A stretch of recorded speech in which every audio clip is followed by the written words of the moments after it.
সকাল আমার প্রিয় বন্ধুরা কেমন আছে সবাই? আশা করছি সকলে অনেক বেশি ভালো আছো। আমরাও না বেশ ভালো আছি। ভারতের ছোট্ট একটি গ্রাম থেকে আমি রূপা।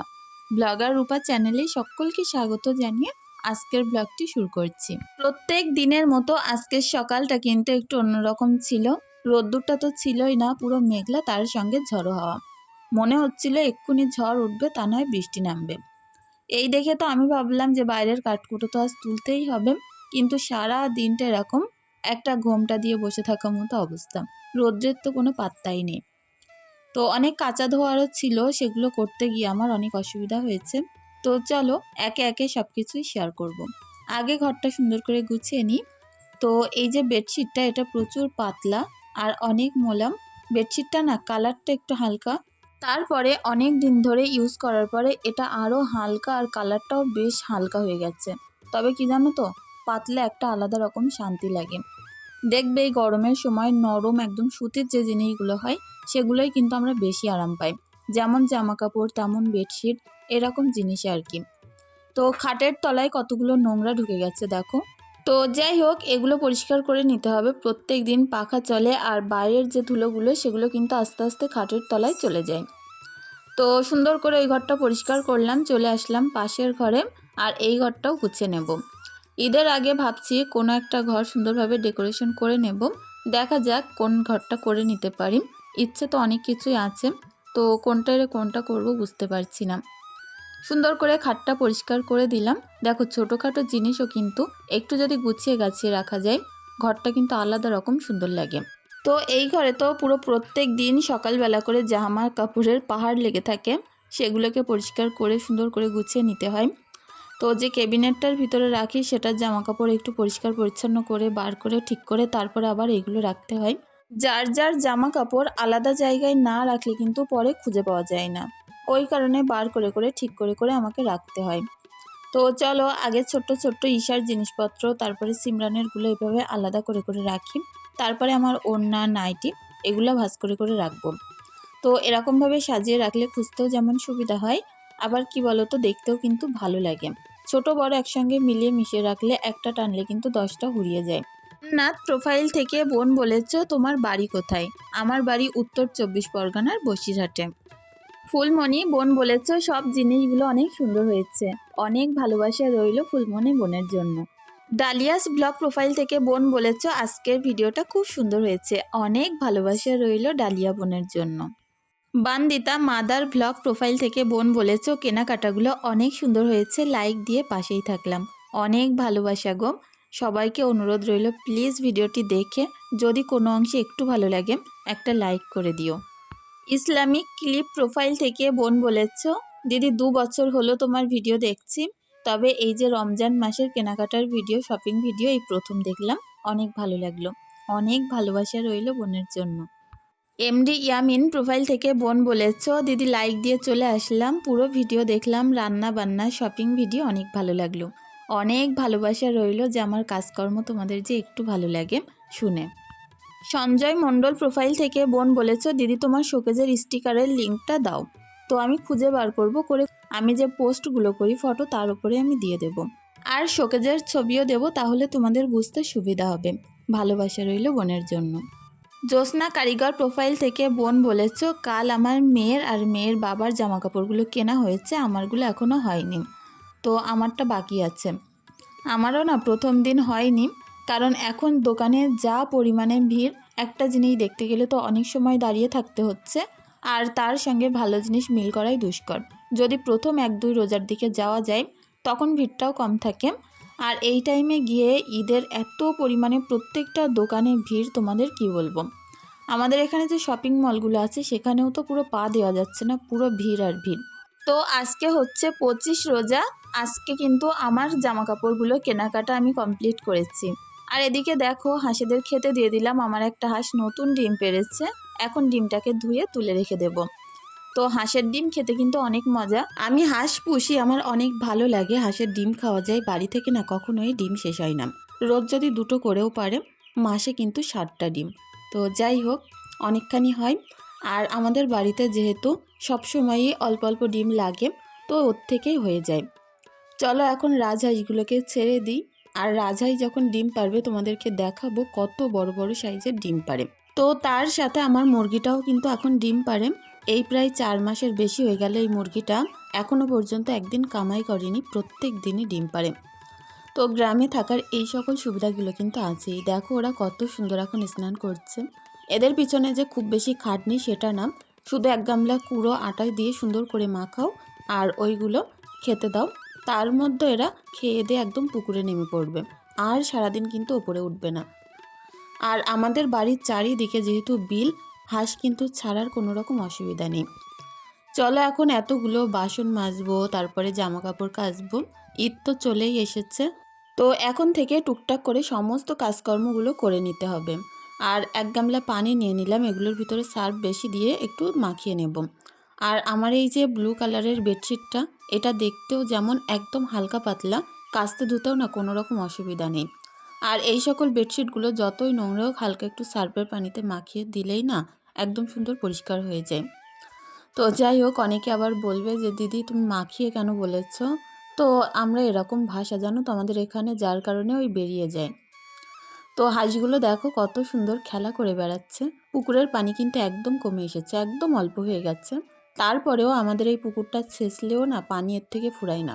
ওই যেই ছেঁচা হবে তারপরে আবার 1-2 ঘন্টা পরে পানি এসে যায়, কারণ সমস্ত পুকুরের থেকে আমাদের পুকুরটা গভীর বেশি, যার কারণে তলা দিয়ে পানি উঠতে উঠতে অনেকটা পানি আবারও উঠে ভর্তি হয়ে যায়। তো অনেক তাড়াতাড়ি করে জামা কাপড়গুলো ধুয়ে নিচ্ছি আর তোমাদের সঙ্গে একটু স্পিডের সাথে দেখাচ্ছি, কারণ কি বলতো, যদি এরকম জোরে না দেখায় ভিডিওটা অনেক বড় হয়ে যাবে। আমি চাচ্ছি ভিডিওটা শর্ট হোক, কিন্তু তার ভিতরে সমস্ত কাজকর্ম তোমাদের সাথে যাতে শেয়ার করতে পারি। ভিডিও লং হলে তোমাদেরও দেখার অসুবিধা, আর একটানা দেখতেও কষ্ট অতটা বড় ভিডিও। ওই কারণে ভাবছি 12-13 মিনিটের ভিতরে শেষ করে দিতে। জানি না কত বড় হবে, তারপরেও চেষ্টা করব ভিডিও শর্ট করতে তোমাদের দেখার সুবিধার্থে। তো এখন থালা বাসনগুলো খুব সুন্দর করে মেজে নিচ্ছি। বাঁকার মালিথা প্রোফাইল থেকে বোন বলেছ, দিদি তোমার পুকুরের পানি দিয়ে যে তুমি বাসন মাজো, তোমার কি কল নেই? সব এখানে করো, পুকুরের পানি তো নোংরাও হতে পারে। তো আমি কিন্তু প্রায় ভিডিওর ভিতরেই বলে থাকি যে আমি এখানে কাজ করলেও কি এগুলো আমি বেসিন থেকে ধুয়ে নিই। আমার বেসিনের যে এরিয়াটা একদম ছোট্ট, যেখানে একটা থালা মেজে ধোয়া অনেক অসুবিধা, চারিদিকে পানি ছিটকায়, অনেক ছোট আমার বেসিনটা। যেহেতু রান্নাঘরের স্পেস শর্ট, যার কারণে আমি থালা বাসন মাজার জায়গা একদম বাড়াতে পারিনি। তো এই কারণে এখান থেকে মাজা ধোয়া নোংরাগুলো সবটাই পরিষ্কার করে একদম মাজা ধোয়া করে পরিষ্কার পরিচ্ছন্ন করে নিই। তারপরেও কিন্তু আমরা থালা বাসনগুলো ঘর থেকে আরেকবার ধুয়ে নিই, কারণ যতই হোক পুকুরের পানি কলের পানি দিয়ে ধোয়া অতি আবশ্যক। লীলা ওরান প্রোফাইল থেকে বোন আমাকে বলেছ, দিদি আমার বাড়ি শিলিগুড়িতে, আর তোমার কথাগুলো আমার অনেক ভালো লাগে। অনেক ভালোবাসা রইল বোনের জন্য, আর এত দূর থেকে আমার ভিডিও দেখার জন্য অনেক অনেক ভালোবাসা রইল। সানজিদার স্বপ্নের সংসার প্রোফাইল থেকে বোন অনেক সুন্দর সুন্দর কমেন্ট করো, আর বোন বলেছে তোমার কেনাকাটা রান্নাবান্না অনেক ভালো লেগেছে। অনেক ভালোবাসা রইল সানজিদা বোনের জন্য, আর তুমিও অনেক দূরে এগিয়ে যাও, সবসময় দোয়া রইল। আমিনা ইসলাম আখি প্রোফাইল থেকে বোন অনেক সুন্দর কমেন্ট করেছো। বোন বলেছে এই প্রথম তোমার ঈদের ব্লগ দেখলাম, ঈদের শপিং ব্লগ অনেক ভালো লেগেছে। অনেক ভালোবাসা রইল বোনের জন্য। অনিমা সেন প্রোফাইল থেকে বোন বলেছ, আমি ঈদের জামা কিনেছি, পুরো 2000 টাকা নিয়েছে। জামাটা ভালো, কিন্তু আর 200 টাকা কম নিলে ভালো হতো। এই যে ঈদের বাজারে সত্যি কথা বলতে এত দাম বেশি নেয় কি বলবো। আর এখানে না একটু যদি বেশি বার্গেনিং করা যায় তাহলে আমার মনে হয় ভালো হয়। অন্য সময় কিন্তু ওরা দেখে শুনে দাম বলে, আর এই সময়টাই আমার মনে হয় না দেখেই দাম বলে, মনে করে যাই বলবো পছন্দ হলেই তো নেবে। তো যাই হোক, আমিও একটা সুন্দর চুড়িদার নিয়েছি, তোমাদের সঙ্গে শেয়ার করব। আমার চুড়িদারটা 2250 টাকা বলেছিল, তো বার্গেনিং করে কিছুটা কম করানো হয়েছে। তো যদি পারি এই ভিডিওর লাস্টে দেখাবো, আর তা নয় কালকের ভিডিওর ভিতরেই দেখাতে হবে। দেখা যাক কতদূর কী করতে পারি। কি বলতো, এডিটিংটা আমি একদম করে ওঠার সময় পাচ্ছি না। একে মেয়ের পরীক্ষা ঈদের পরপরই, 2 মেয়েরই একসঙ্গে পরীক্ষা, আর তারপরে মেয়ের স্কুল আছে, আবার এর মাঝে কেনাকাটা করতে বার হচ্ছি, সংসারের কাজকর্ম তো শ্যুট করতেই পারছি না। অনেক এই সময়টাই দোটানার মধ্যে আছি। বাড়িতে যদি কোনো একটা মানুষ থাকে তার ভরসায় কিন্তু হাঁস মুরগিগুলো রেখে যাওয়া যায়, কিন্তু সেরকম পরিস্থিতি নেই। আমার ননদকে বললে তুলে দিয়ে যায়, কিন্তু ননদ সবসময় না বাড়িতে থাকে না, এই হচ্ছে সমস্যা। আর ওদিকে আমি মাংস আলুটা চাপিয়ে দিয়েছি। এখন কিন্তু বিকেল, আর এখন সুন্দর করে আমাদের ফার্মটা ঘিরে নিচ্ছি। বাড়িতে আনা হয়েছে নতুন মুরগি, আবারও এসেছে নতুন সদস্য। তো 5টা মুরগি কিনেছি যারা ডিম পারবে। আগে চারিদিকটা সুন্দর করে নেট দিয়ে ঘিরে নেব, তা না এখানে কিন্তু শিয়ালের উৎপাত আছে প্রচুর। আর তারপরে এর ভিতরটা পরিষ্কার করব। দেখে বুঝতে পারছো কতটা অপরিষ্কার হয়ে আছে। যতই মুরগি থাক যাই থাক, সমস্ত ঘরটাগুলো পরিষ্কার থাকলে তখনই কিন্তু মন থেকে শান্তি আসে। তো যাই হোক, দেখো আমার হাজব্যান্ড এখন সুন্দর করে নেটগুলো বেঁধে দিচ্ছে। আর একটুখানি বাদ থেকে আমি বাঁধা শুরু করব। আমাকে দেখিয়ে দিচ্ছিল এইভাবে করতে হয়। সমস্ত নেটগুলো বাঁধলাম, অনেকটা সময় লেগে গেল। আর এক্ষুনি কিন্তু ইফতারির টাইম হয়ে যাবে। তো হাজব্যান্ড বলছিল একটু তাড়াহুড়ো করে করো, তা নয় ইফতারি করতে কিন্তু অনেকটা অসুবিধা হয়ে যাবে। এখনও পর্যন্ত ইফতারির কোনো জোগাড়ই আমি করে উঠতে পারিনি। তো এই গেটটা পুরোপুরি নষ্ট হয়ে গেছে, যার কারণে এর ওপর দিয়েও আমরা আবার মশারি টাঙিয়ে দিলাম, নেট মশারি ওগুলো। তারপরে হাজব্যান্ড এখন ইফতারি টিফতারি করে ভাত খেতে বসে গেছে।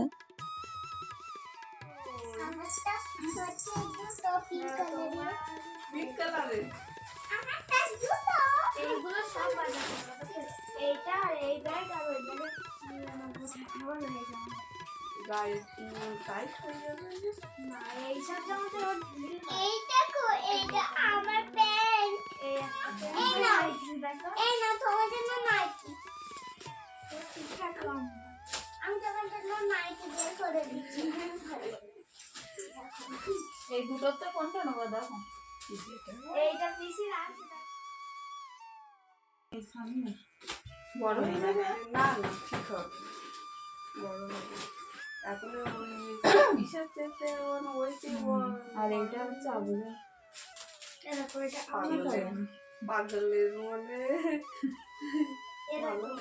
আর এই প্যান্টটা দেখো, এটা আমার হাজব্যান্ডের জন্য আমি নিজে পছন্দ করে আমার নিজের ইনকামের টাকা দিয়ে কিনে দিয়েছি। আমার হাজব্যান্ড কিন্তু খুব একটা শৌখিন না, যেমন তেমন কিছু একটা হলেই পরে নেয়। আমার অনেক শখ থাকে যে না সেও ভালো কিছু পড়ুক, কিংবা তার যে শখ শান্তিগুলো আছে আমাদের জন্য যাতে মিটিয়ে না যায়। তো ওই কারণে আমি এই প্যান্টটা কিনে দিয়েছি, একটু দাম নিয়েছে, তারপরেও না আমি চেষ্টা করেছি আমার সাধ্য মতো দেওয়ার জন্য। এখানে আমার মেয়ে আমার ননদ এসেছিল, ননদের সাথে জামা কাপড়গুলো দেখাচ্ছিল আর সবগুলো পাতিয়ে পুরো চারিদিকে করেছে। তো যাই হোক, এগুলো আমি ভাঁজ করে করে একটা একটা করে আবার গুছিয়ে নেব। তো যাই হোক, আমি চেষ্টা করি আমার নিজের ইনকাম দিয়ে অন্তত সাপোর্ট করতে আমার সংসারে। তো আমার হাজব্যান্ড যেহেতু আমার বাবার বাড়ি থেকে সেইভাবে সাপোর্ট বলো অন্য কিছু বলো পায় না, আমি চেষ্টা করি তার সেই খামতিগুলো মিটিয়ে দিতে যতটুকু পারি আর কি। আমার তরফ থেকে আমি বাচ্চাদেরকে সবার কিনে দিয়েছি, আমার হাজব্যান্ডকেও আমি কিনে দিয়েছি। আর এটুকুনি সম্ভব হয় তোমাদের জন্য, তোমাদের ভালোবাসার জন্য। এই প্যান্টটা নিয়েছি আমার ছোট ননদের ছেলের জন্য, আর এর সঙ্গে একটা নেভি ব্লু কালারের গেঞ্জি নিয়েছি। আর এই যে প্যান্টটা সিমরান বার করছে, এটা নিয়েছি সিমরানের জন্য। এই শাড়িটা তো আগের দিন দেখিয়েছিলাম, এটা আমার ছোট ননদের জন্য নিয়েছি। তো এটা আমার বড় ননদকে দেখাচ্ছিলাম, বলছিল অনেক সুন্দর হয়েছে কালারটা, হালকা অরেঞ্জ কালারের ওপরে ছাপাটা অনেক সুন্দর। তো আমার বড় ননদের কাছ দিয়ে সব কিছু পাঠিয়ে দেব, ওই কারণে দেখে বের করে একদম গুছিয়ে দিচ্ছি। তো বড় ননদ যাবে ওদের বাড়িতে আর এগুলো দিয়ে আসবে। তো আমার মেয়ে যে এত দুষ্টুমি করে কি বলবো, পিসি আসলে একদমই তো কাছ থেকে নড়ে না। আর কি করলে ভালো হয়, একবার চুল বেঁধে দেবে, একবার মাথা ধরে নিচু করবে, শুয়ে পড়বে ঘাড়ের উপরে। আর দেখো জামা কাপড় দেখানো শুধু স্টাইল দেখো। তো ওর পিসি আসলে না প্রচুর আনন্দ করে, আর এত বেশি বকবক করে। আমার ননদ একটু চুপচাপ মতো, তো যাই বলে সব কিছু শোনে, যার কারণে কিন্তু ঈশারও বেশি দুষ্টুমি করে। ঈশাকে ভিডিওর ভিতরে খুব বেশি আমি হয়তো দেখাই না, তারপরেও আজকে 2-5 মিনিট দেখলে তোমরা বুঝতে পারবে যে কি লেভেলের দুষ্টুমি করে। আর একদমই না ঘর বাড়ি গুছিয়ে রাখতে দেয় না, তৎক্ষণ যাতাই অবস্থা করে দেয়। তো যাই হোক, ননদ অনেক গল্প করে আমার সঙ্গে এসে, তার সুবিধা অসুবিধা বাড়ির ভিতরে থেকে অনেক রকম যে প্রবলেমগুলো হয় সেগুলো বলেন। আর সিমরান এই প্যান্টটার জন্য এত বেশি দুষ্টুমি করছিল কি বলবো, এটা বাজার কলকাতা থেকে নেওয়া হয়েছে। তো 900 টাকা দাম নিয়েছে। প্যান্টটা অনেক সুন্দর ছিল, কিন্তু দামটা সেই তুলনায় বাচ্চা হিসেবে একটু বেশিই ছিল।